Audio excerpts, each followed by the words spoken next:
জাহাঙ্গীরনগর বিশ্ববিদ্যালয়ের কেন্দ্রীয় ছাত্র সংসদ নির্বাচনে আজ রোববার থেকে শুরু হচ্ছে মনোনয়নপত্র যাচাইয়ের কাজ। খসড়া তালিকা প্রকাশ করা হবে 25 আগস্ট। মনোনয়নপত্র প্রত্যাহারের শেষ দিন 28 আগস্ট। বিস্তারিত থাকছে স্টাফ রিপোর্টার বাবুল আহমেদের প্রতিবেদন। 33 বছর পর 11 সেপ্টেম্বর জাকসুর 25টি পদে ও 21টি আবাসিক হলে 15টি করে পদে নির্বাচন হবে। জাকসু নির্বাচনে 273টি মনোনয়নপত্র জমা পড়েছে। নির্বাচন উপলক্ষে ক্যাম্পাসে 3 দিন স্ট্রাইকিং ফোর্স হিসেবে সেনা মোতায়েনের সিদ্ধান্ত নিয়েছে নির্বাচন কমিশন।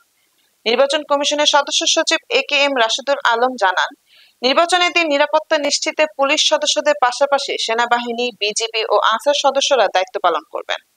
সেনাবাহিনী ও বিজিবি সদস্যরা থাকবেন 20 জন করে 40 জন। নির্বাচনের দিন প্রতিটি কেন্দ্রে 5 জন করে আনসার সদস্য দায়িত্ব পালন করবেন এবং এর বাইরে কর্মকর্তা কর্মচারী ছাড়াও বিশ্ববিদ্যালয়ের বিভিন্ন বিভাগের শিক্ষকরা বিভিন্ন দায়িত্ব পালন করবেন।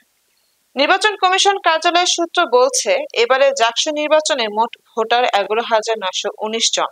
এর মধ্যে 49% নারী শিক্ষার্থী 5,817 জন। মোট ভোটারের অর্ধেক ছাত্রী হলো জাকসু নির্বাচনে ভিপি সহ শীর্ষ অন্তত 5টি পদে কোনো নারী প্রার্থী পাওয়া যায়নি। তাদের ভোটাধিকার যথাযথভাবে প্রয়োগ করতে পারে। নিরাপত্তা ব্যবস্থা থেকে দিল্লির ব্যস্ত ইনভাইট করেছেন স্ট্রাইকিং ফোর্স হিসেবে কাজ করার জন্য। ছাড়ের লম্বা করে হ্যাঁ ভাই